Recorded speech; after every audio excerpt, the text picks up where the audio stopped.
Hello, everyone, and welcome back for this episode 2. Hyder here. I'm your host for this little session where we open our doors every week to answer some of the questions that we receive on a weekly basis, and we decided with the team, right, to come on stage and share some updates of what could be the hot points on the scene on the venture capital side, but also on the regulated industry side. I'm going to take you on a spin differently this time. I'm going to run this more a little bit like a keynote because a lot of questions related to and not a topic that I do like, but it's uh, it's quite in the air, right? A lot of people are telling me, "What's your point? What's your view on AI? And is this something that is going to be uh, a focus point where you guys are going to invest?" I'm going to answer some of that today. There has been a study from McKinsey that is coming back on Gen AI related to pharma. So I think this is an interesting one that can, I mean, we can look into it and we can give our point of view. So I just extracted the charts and I will give back in the comments. We can share the study links so you can have a look into it. But let me take you on a spin right now on who we are. For the people who are looking to this for the first time, we are Allegory Capital.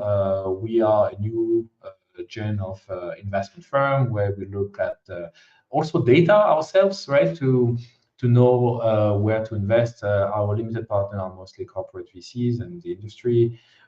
We have our fastest growing product is more running this SPV as a service, where we do run rounds as an operator.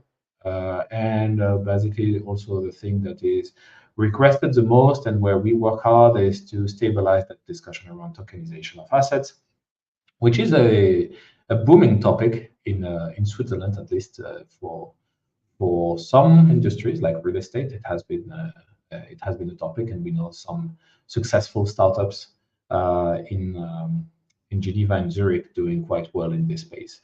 So we want to also focus specifically on regulated industry.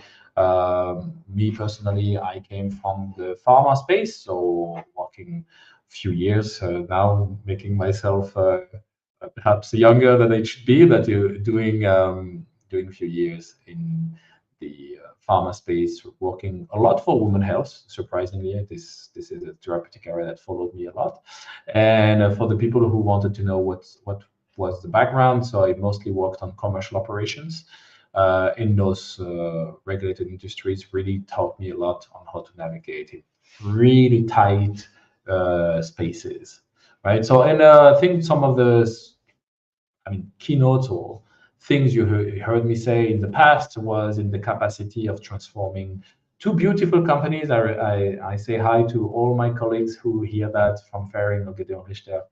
Had a good time with you guys. And yes, so you guys also taught me a lot on the reality of transforming the intricate realities of a pharmaceutical company and the commercial operation behind. So without further ado, let's dive in. So I just wanted to start this discussion with something that I've been vocal, I think, for the last 8 years without mistaking myself. 8 years ago, I was in a conference show and we were debating on what will be the new business model, the new attribution model, the new business model, the new mix models, that we will see in the healthcare industry. And more, we started to brainstorm and see that potentially in the business of changing behaviors, right? So this is what I believe all of us are trying to do wherever you are in a commercial operation setting. If you do try to change behaviors through different channels, through different content services, you name it, you are going to look at what are the vectors that are most likely to impact that behavior change.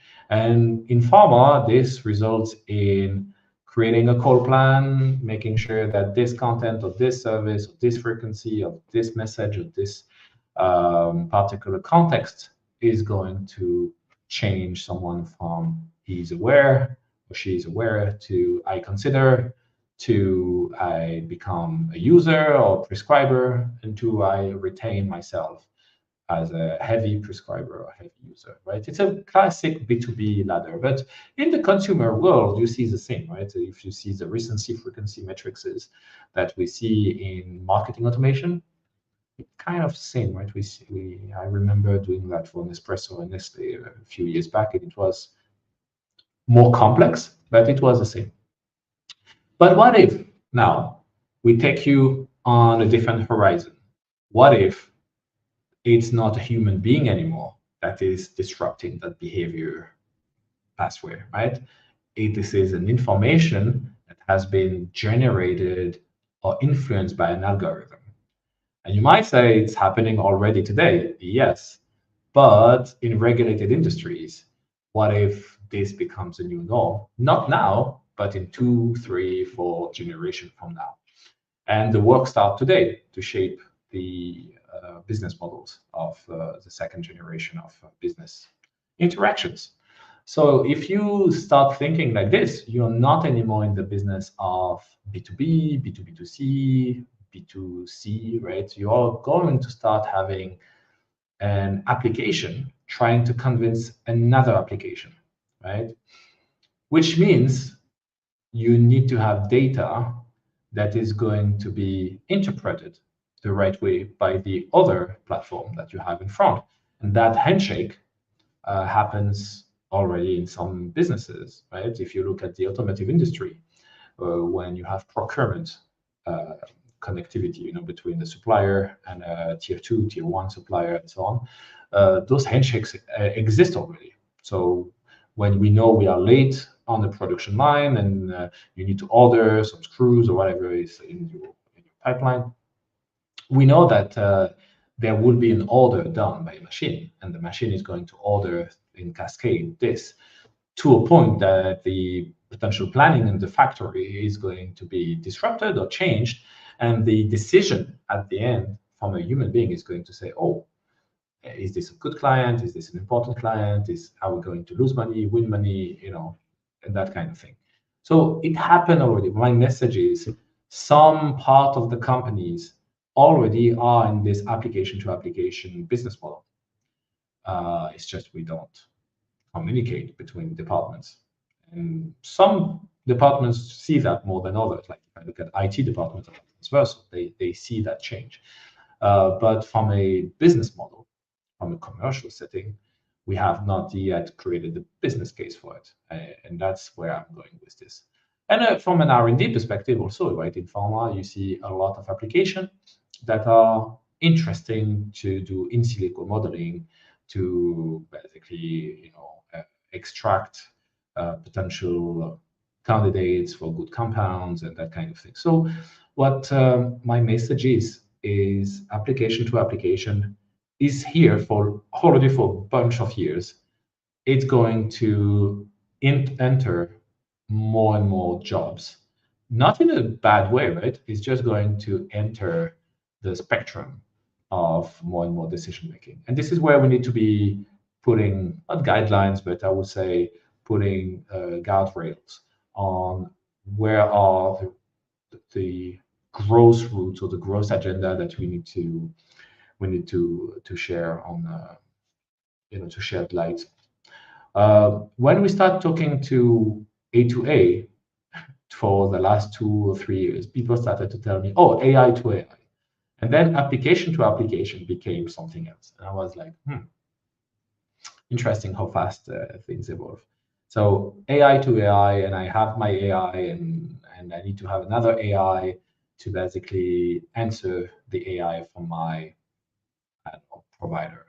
And I got that question from a tender platform process, right? So I had a pharma company asking to how to build an AI to answer the AI on the other side. And I was like, are you sure we are talking about AI here? Because it's potentially just statistical models and decision tree models with like something that you cannot call artificial. It's just like well coded according to base or patterns, right?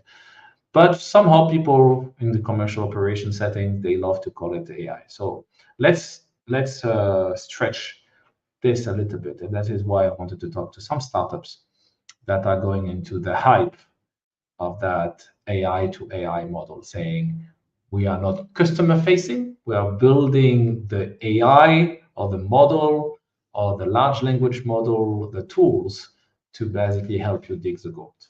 Okay. So from a pure VC perspective, obviously, whenever you are in the data model, it's interesting. The quality of your data points are going to be interesting. Before we talk about artificial intelligence from an interface perspective, like the way you can interface with it. If you really have predictive models and you have a high qualitative database with really unique, data points that you nurtured for years, then yes, you can start talking about, for example, models about therapeutic area where you can start calculating comorbidities, pre-diagnostic levels, and that kind of thing to start chewing existing data. It's like you have the data, it's not moving fast enough, and you detect patterns, right? So it's not a decision-making tool per se. It's a handler, if that makes sense, right? So you have very specific microservices that are painful to do, like qualifying a first name, that has been written by hand on an electronic health record, and you need to basically spot the highest chance of mistakes that has been basically noted on paper. That could be a handful, right? To basically say to a human being, hey, you should look into those 50 ones. This is where we have an error. So this is where I would say having a startup that can minimize human error, triage, make things go faster on a nominal process that exists, that is well understood, well validated. Be my guest. There are plenty of things to do. I'll give you one that is so obvious to me, but no one really tackles it, is this e-leaflet. I don't know if we are all patients, right? So, but if you look at the e-leaflet, this is like for years I hear about this European initiative to digitalize the leaflet, and nothing comes out because it's just painful. No one wants to work on millions of PDF and leaflets and to do the right thing, right? It's not sexy to do, it's painful to do, but we need it because it's rubbish that in 2024 we still deal with this kind of paper-based leaflet thing, right? So I know regulatory-wise, compliance-wise, everything is to be secured. You cannot tamper with it. I understand the compliance behind. But frankly speaking, if you know a company that is tackling e-leaflets, please comment it on the chat, right? I'm really eager to find one because I have plenty of applications, plenty of pharmacy networks looking to disrupt this. So moving on, what to retain? If you are doing AI for the sake of an interface just to look cool, I would urge you to look at existing problems that are based on a large quantity of verified, validated data points that are just too complicated humanly to chew at a fast scale or to triage. That is where I see a tremendous amount of value. Another example that is closer to commercial operation, right, is to analyze, for example, the SKUs that are not moving in your lifecycle management stream. And usually these are projects that are taking months. But if you have a good database and you are saying, okay, I want to see which product I am moving fast and which product I in demand and which product I'm basically sitting on, then this is going to be brute data or metadata that a human can start taking good decision on, right? So yes, you have margin of errors, and this can be calculated, and yes, you can cross-reference in all different data points and so on. But I would say this is immediate value that we can capture here. But for some reason, we talk about Gen AI and we talk about the sexy stuff that is a little bit random. I will say the dream to have something randomly popping, right? And this is where I'm not a big fan of the hype where people are telling me, yeah, we have an AI company, it looks cool. And just hoping that the person in front of the of the screen is not an expert or is not savvy. I can see that hype having its limit, right? So let's give you another example that is funny to see no tackling right inside of this. We all use platforms more and more from a marketing perspective. Let's talk about social listening platforms, social listening tools.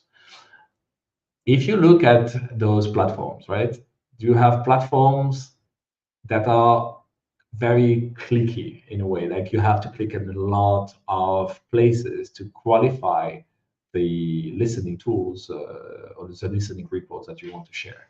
You need to say this mention is positive, but positive about what? It's because of the quality of service. From which country? Oh, yeah, it's been France. Oh, okay, and which product? Yeah, and then you tag, right? You have this tagging system, and a lot of people are telling me, yeah, of course, tomorrow tagging, qualifying will be automated. Yes, okay, right. And still to this day, there is no automated tagging in some of the leaders in social listening tools. And it's still humans that annotate the data. So are we doing this right now to annotate the data because we need to annotate the data by human beings like we did with CAPTCHAs for all those years? Maybe, I don't know. But right now, when I look at allocations of human efforts to do really, really stupid tasks, this is where I see value. Same goes for CRMs. I took social listening platforms as an example, but who has time right now to click and do 20,000 things on HubSpot, Salesforce, that kind of thing. So I just wanted to highlight that this AI to AI discussion that we hear that came from application to application, that was a very clean way to present it, because applications are using a primary feature, right? They were doing this nice handshakes. By talking about AI, there is this notion of randomness that I don't like. And those AI to AI handshakes means it's connected to disruptive behavior change of a human being. And now let's look at the ethical side of things, where we have a responsibility to do the right thing, right? These are tools. Again, we can use those tools for good and for bad, but this is where thinking that your AI can replace the judgment of a human being, like in healthcare, for example. This utopia is kind of misleading for many, many reasons, right? Let me give a better example. One of the startup I followed, I love the work he does. It's called Ski Knife, right? And he has good data, right? You can basically see the data showcasing that the diagnostic they can do, thanks to their platform and their database, creates more accuracy, because it's complicated to have a lot of screening grid. You can miss things as human being, right? Errors are here. And his platform, basically, with the economy of scale, can chew a ton of data in a very short amount of time and guide the decision-making process of a doctor. So this assisted way of doing the decision-making process is interesting. I like the idea of driving a car, but you have those assistants that helps you take the corner. I think that's good. I think that's even better. Now, if you tell me there is an AI that is going to tell me, stay at home, you're fine, because 98% of the people having the same symptoms usually don't die, right?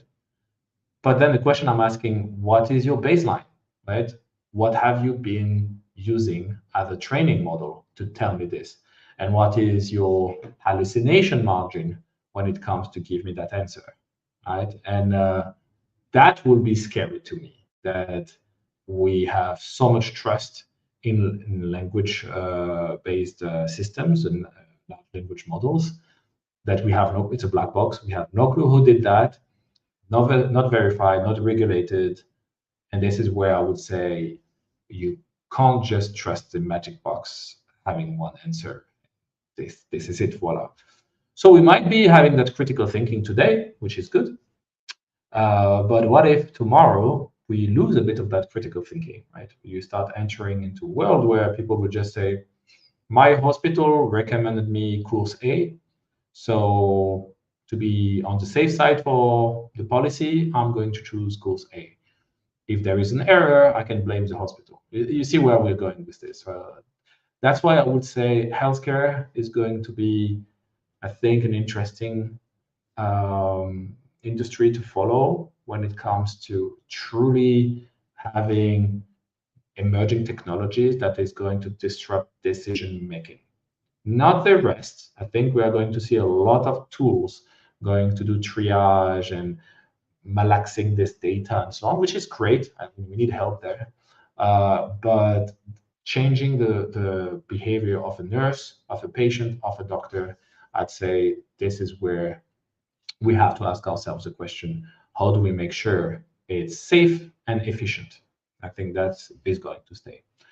Without further ado, I talked a lot on this, right? So let's move on, right? So to conclude on what we said just now, from hype to reality, what do we see in the VC world? What do we see in the industry world? What do we see in the startup world? So Gen AI will deliver its own weights of value.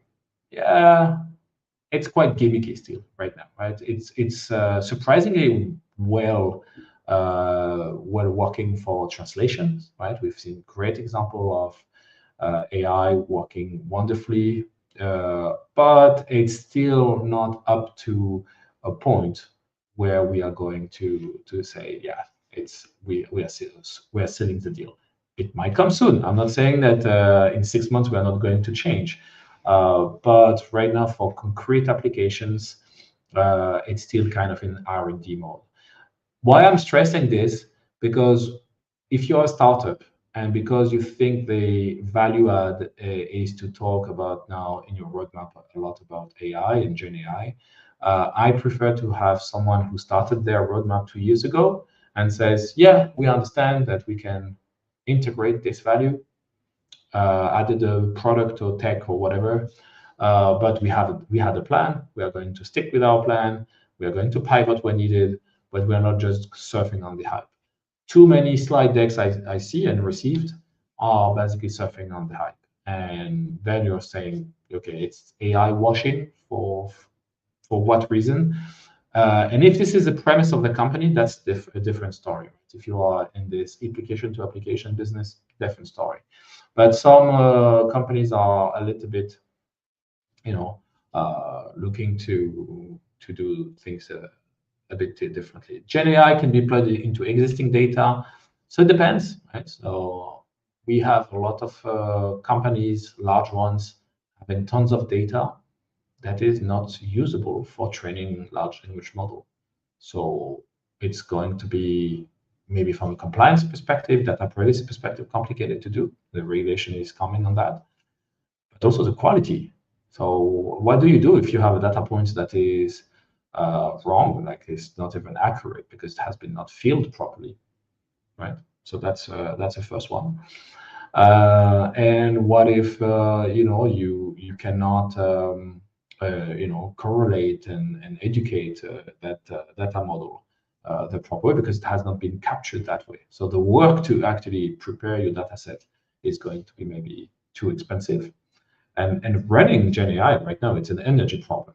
So it's not even a data or technology problem. It's a power issue.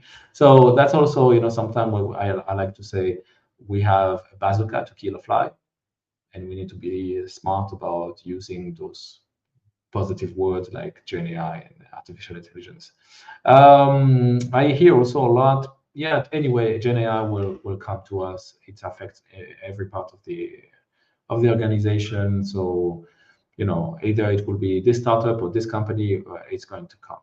Maybe, right? So companies like Microsoft, for sure, that they're going to integrate Copilot and kind of stuff, everywhere on your suite, in Word and PowerPoint, Teams, whatever. So for sure, it's going to come and it's going to help here and there.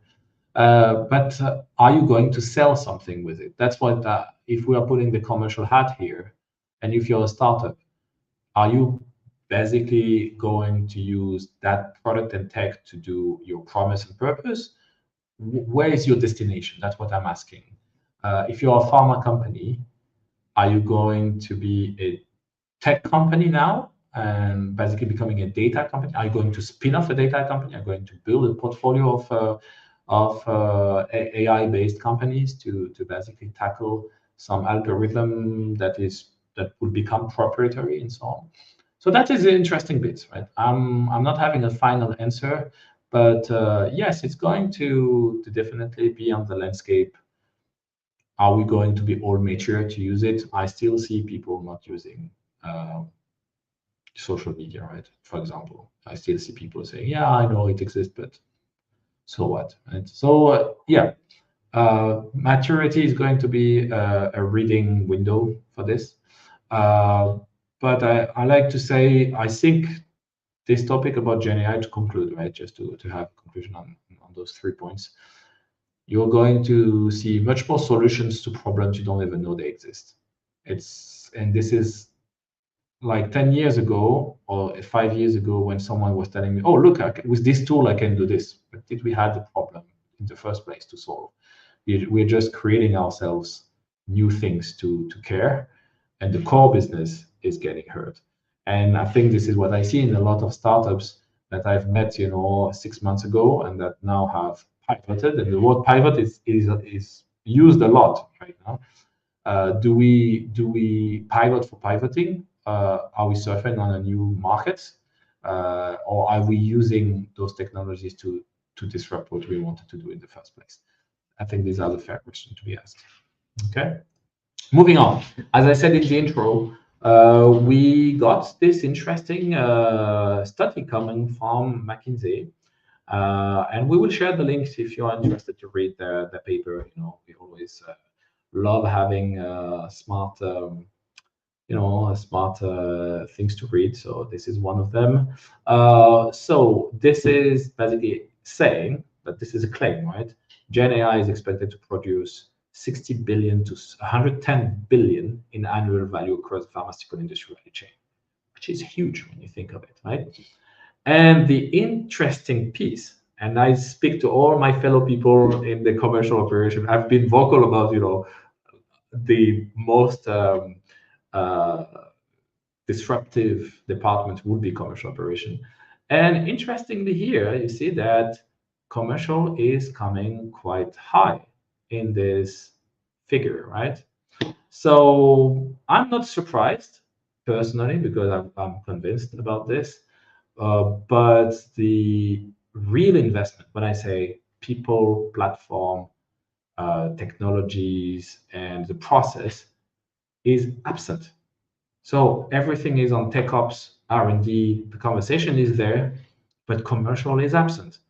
What are we doing? And the startups trying to disrupt commercial operation with this are not so much there. So yes, you can say customer excellence, customer care, pharmacovigilance, that kind of thing are commercial and that they are being tackled. But still, it's tiny. It's a tiny bit. But here, the huge opportunity. So if you are in this space and you are thinking, I want to launch a startup, but I don't know where the VC money will flow, I guarantee you commercial operation is a decent place to start, right? R&D is always there, but commercial operation is really in this industry what is so old school today, and that can bring new business model. Something else now. So let's move on to that second figure. Gen AI could propel holistic results in the life science sector in a number of ways. Okay, let's deep dive, right? So we were saying research and discovery, clinical development, operation, medical affairs. So I would argue commercial operation. I would have put medical affairs within commercial ops.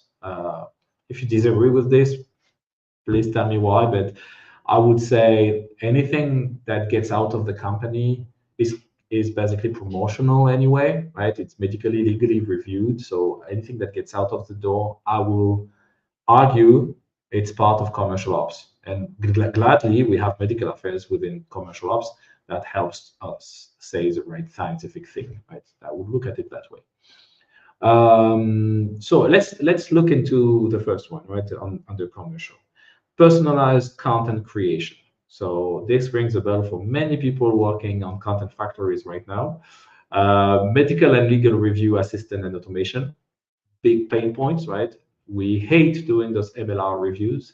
Customer enablement copilot, okay? So interesting to see what Salesforce, IQVIA, Viva have to say on this. Strategic insight generation. Who reads a Google Analytics report, right? Nowadays, interesting. And patient experience optimization. This is a bit, yeah, a bit blah. What does it mean? You know, it's a bit broad, right? Are you talking about patient advocacy, patient support programs, awareness campaigns? You know, it's huge. I mean, these only bullet points could be just the biggest, the biggest bubble out there. But yeah, that's a different story. So McKinsey, if you listen to this, there might be another paper for you just on that one. On the medical affairs side, let's talk about it because for me it's interesting. I always had a great time working hand in hand with medical affairs because they create the content, right? So if you work like me, you know, in commercial ops and you want to build growth, you need the fuel, and those guys are creating it. So customer insight generation, okay, so basically writing insightful content and maybe helping to write that insightful content, chewing up a lot of data. Maybe we can see that sharper, more efficient medical writing. Yeah, okay. So writing for peer-reviewed journals might be something there, but I'm not saying. I will argue it's still very much a structured I would say exercise. So I'm not super psyched to see Gen AI. You know, it's not like mind blowing to see it disrupting this. Rapid summaries of scientific and medical literature. I think yes. So a lot of people wanted to do RSS feed syndication. That was pretty badly done. It was a good idea on paper, and then no one was moderating it. So you ended up with thousands of articles sucked in on the internet from PubMed with low quality data at the end of the day. So I think what will be interesting is having, I would say, intelligence saying, yeah, you know, for the campaign you wanted to launch in 9 months from now, these are the three, you know, relevant endpoints from an efficacy safety perspective to create your claims. That would be nice, right? If or basically checking the references. This references management across channels is a pain. I would say if you are a company trying to disrupt this, be my guest because this is painful. Moving on, this exhibit 6, sales representative who use Gen AI can more quickly create personal engagement plan. So let's talk about the sales rep capabilities present and future. Collect and analyze data and insight. So I'm trying to do a service here, guys, to read this because I'm not sure everyone has now really time to read and analyze what those big reports are saying. And I guess smart people were behind this, so let's do them credits and criticize a little bit what we have in front of us. So today, people manually collect, analyze, and synthesize data and insight to prioritize, select account and healthcare provider. True and not true. Usually, when you have a CRM that is well set up, you have scoring, and your call plan is kind of designed according to sales target that are weighted for past activities. I think at launch, when you're a new startup, a new company might be different, but if you know your territory, you usually start from somewhere that is robust. They say that on the future, the usage on on-demand data insight based on vetted high-quality data sources and cross-functional market access information. This is a bit of a long word to say.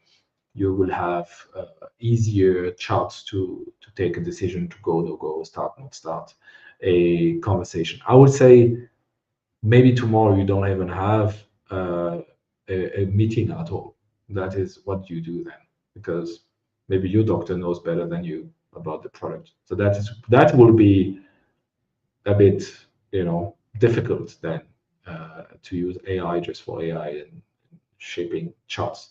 So I would say it's coming back to the word we said in the beginning. If you have not anymore 200 doctors to manage face to face, but you have maybe 2,000 or 10,000 doctors to manage as a sales rep.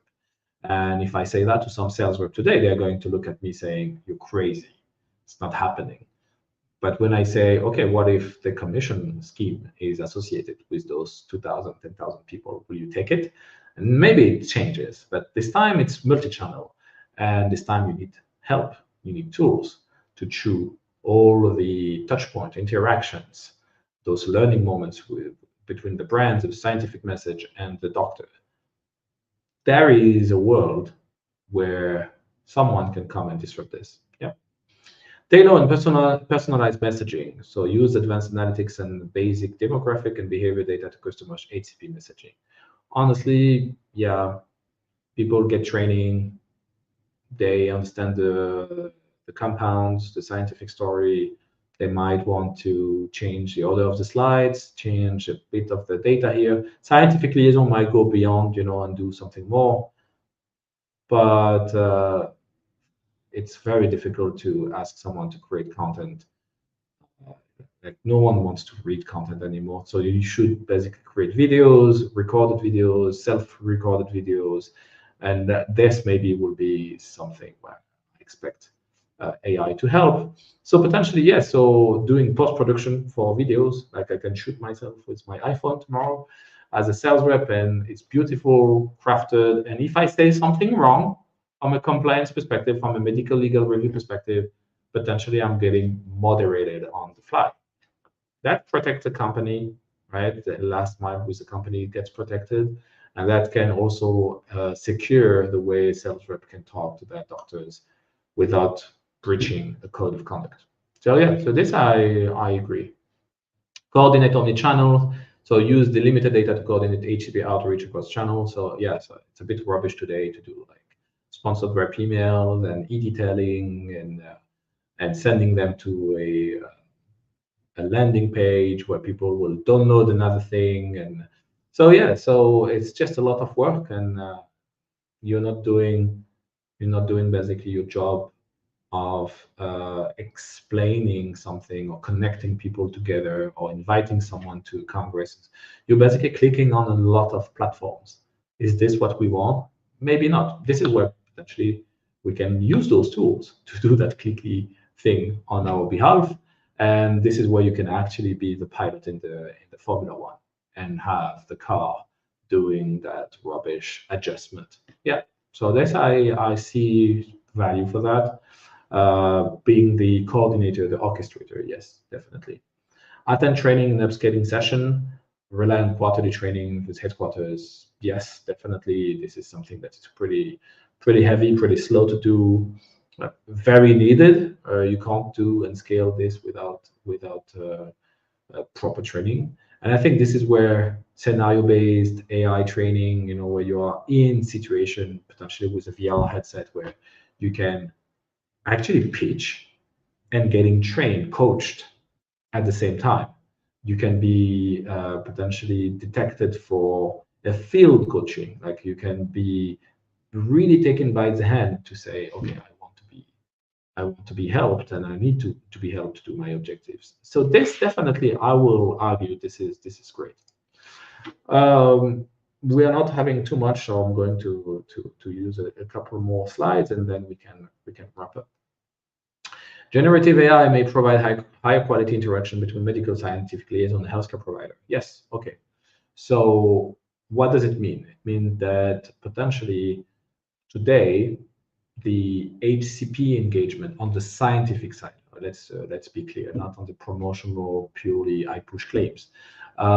This could be interesting to analyze a cohort of doctors that might not have engaged well with the scientific claims, and that gives a signal to medical scientific liaison to run a webinar, to run a new agenda.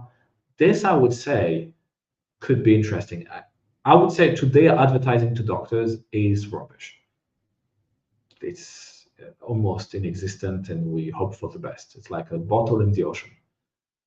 This could change, right? Advertising could use programmatic AI based advertising to turn engagement data into signals to do the right thing. I would say definitely if you are a startup in MarTech solutions and trying to find an industry to disrupt, contact us. We have plenty of Scrum stories to share with you to disrupt this, right? Future. So they are saying here, they're claiming use the insight created by generative AI about HCP to better shaping engagement strategy. This is what I just said. I'm not sure you need Gen AI per se to do that. So I think you just need to have data, and that data needs to be helping you take better. I would call it a signal, right? So Gen AI to basically help you get bullet points. Why not, right? If this is something that can chew up what the reports are saying, you don't have time to read 20 pages of reports.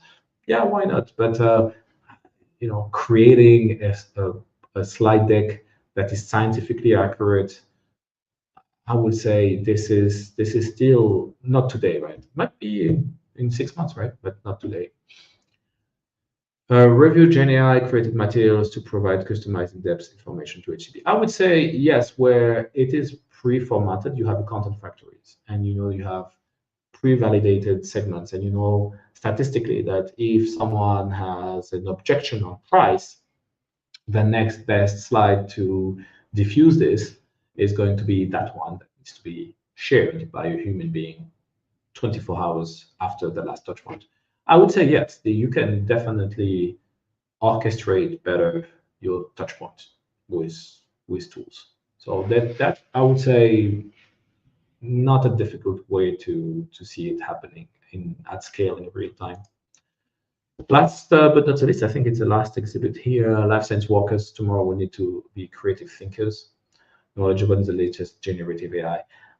Yeah, so this is what we are thinking now. People need to know how to use tools to get faster at commodity tasks. Has been always the case, right? If you have, let's take a real example. If the people who learned Visual Basic and were good at Visual Basic for Excel a few years back, people were saying, "Oh no, they need to work with him, put him in your project because he's going very fast with Excel." It's going to be the same with Gen AI. You're going to have the one guy or the one girl that is going to be good with tools. And it's going to feel quite geeky to speak like this, right? And people are going to say, yeah, let's put her on the team. She's good with this. She's going to help. Is this what we want about knowledgeable people? I'm not sure. I think it's going to be more like, yeah, you need to use Word, Excel, proofreading, translating, commodity tasks that are safe and sound for the business. Yeah, I would say this will be commodity soon. So having knowledge of pharmaceutical medical products, proficient in traditional data analysis and techniques. Yeah, this is actually what is required today. Tomorrow, if you look at this AI tool, natural language processing, and so on, is this going to be dramatically different that you use a tool? I would say, let me give you a concrete example. You're building a content from a global perspective. You're going to launch in the UK, in Hungary, in France, and I don't know, Italy. You want to know that your claims you're making for from a global perspective, are not going to be totally contradictory to the APPI code of conduct on one side, the IFA code of conduct, the NSM, yeah, I don't know now, the National Health Agency in France, or Swiss Medic in Switzerland, right? You want to basically make sure you're flying, in the best corridor for your launch sequence. And AI can help you do this, right? And that I truly believe that reading 500 pages of codes of conduct is painful. This, I believe, yes, that is going to help your creativity find the right path, right? I'm not sure the tool is going to tell you exactly what to write in the precise form, but not having to read 500 pages is a luxury here. Yes, must be compliant by following regulatory requirements. This is what I was basically sharing, right? You need to know your code of conduct and collaborating with cross-functional teams. Yeah, I can see this second bullet point being helpful. So if I'm writing right now a Google ad copy, and I don't know what is the limits of the new ad copy restriction on Google AdWords, it's going to be very useful to say, oh, you cannot put this extra character, you need to rewrite, and here's a suggestion. Yes, because cross-functionally, you're going to win a lot of loops. And I think this is going to be valuable.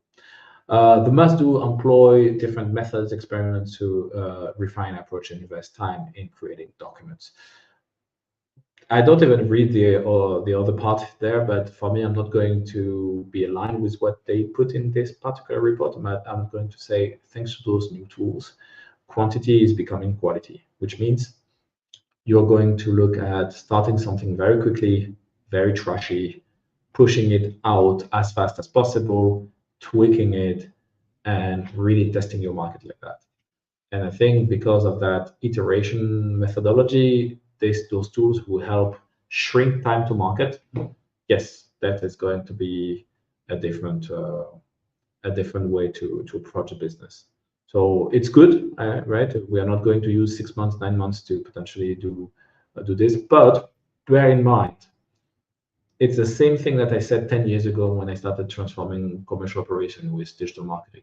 I said to brand leads, be careful with digital marketing. It's very much not strategic at all. There is no digital strategy, it doesn't exist, except if you're a pure player and you're making business like Spotify, Netflix. But if you are in a brand, you need channels to support your brand, strategic missions and imperatives.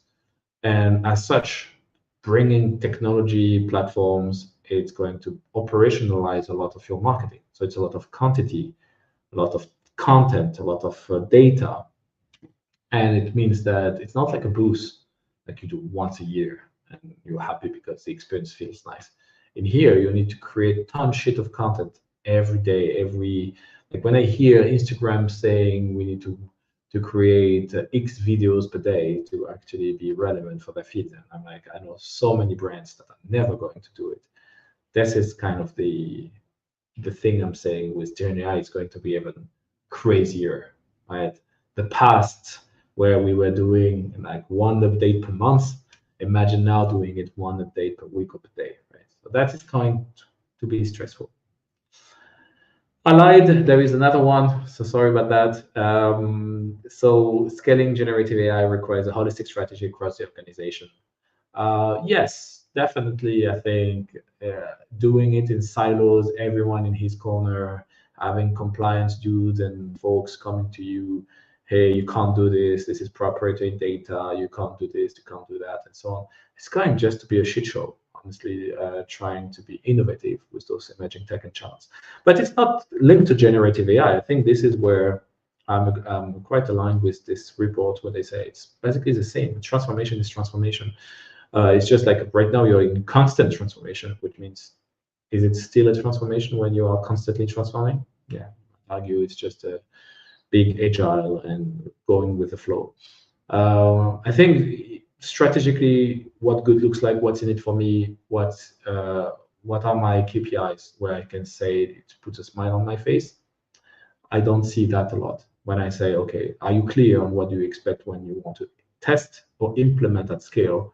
that kind of technology, people are telling me, yeah, we need to try anyway. We have to try. Capability wise, yes, we talked about it. I think it's a good summary slide.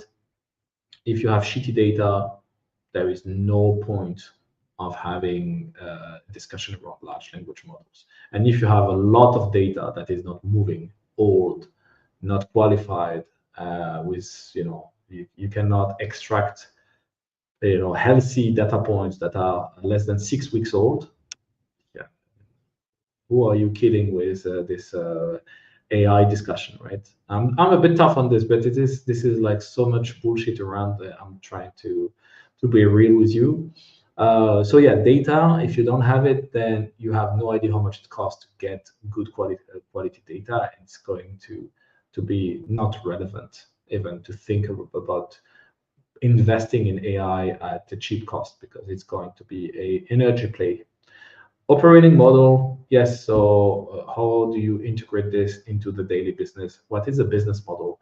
Are you in this application to application microservices model, or are you trying to really innovate, having your own algorithm that is going to be in itself a medical device, because you have so much impact on behavior change, on patient, nurses, the clinical practice, you name it.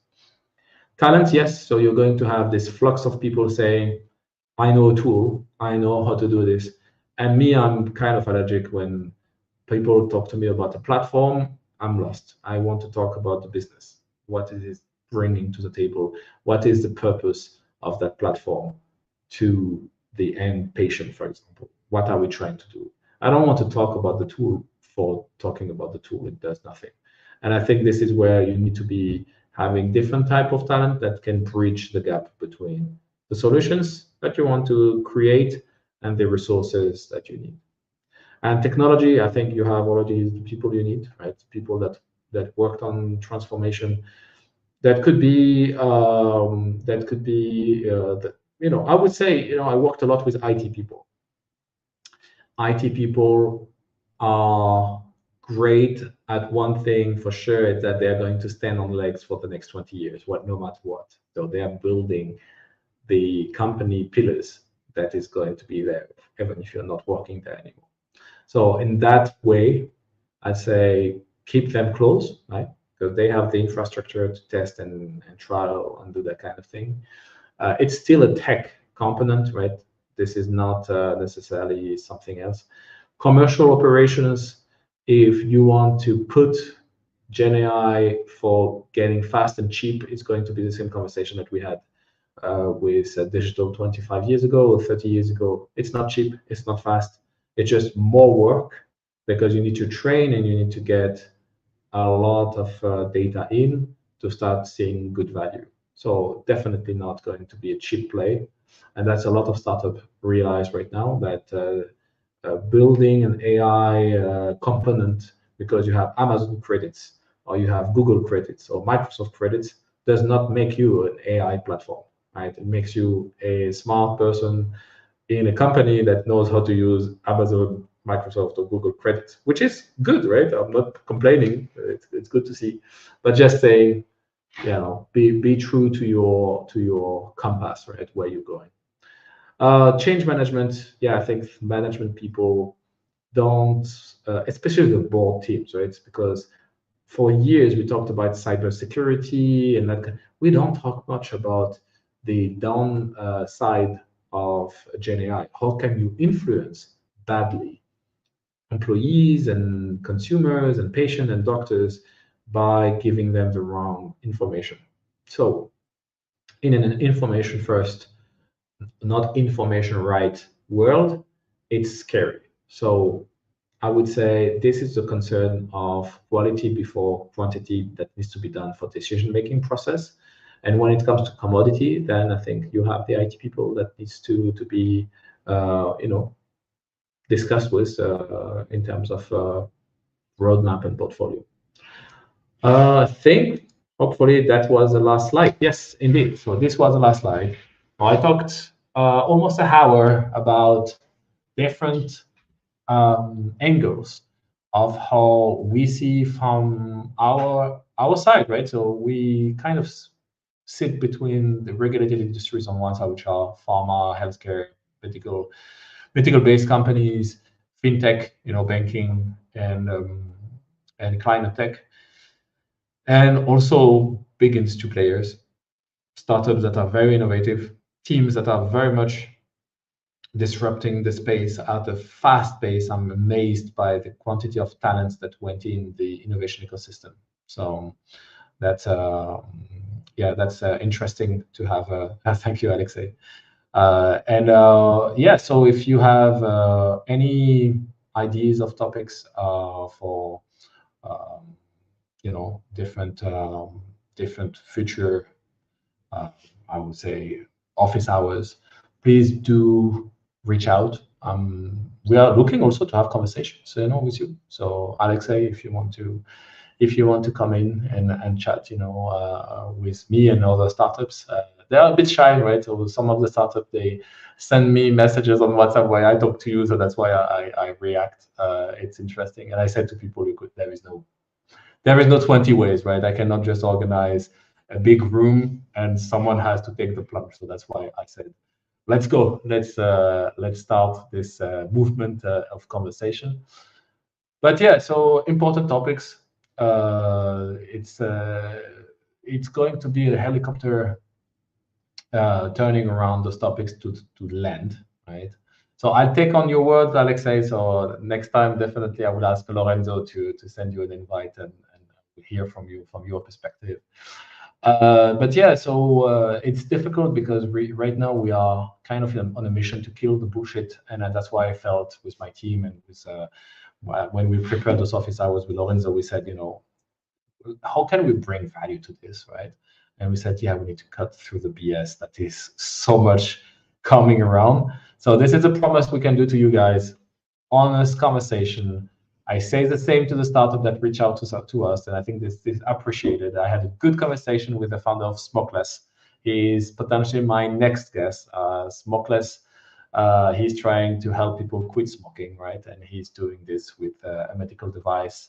And when we discuss with those people, we are all saying, yeah, we need to be careful with the hype. We need to be looking at this with the right way, the business at heart, the impact and the purpose for the customers, the patients, the clinical practice, in this case for digital health.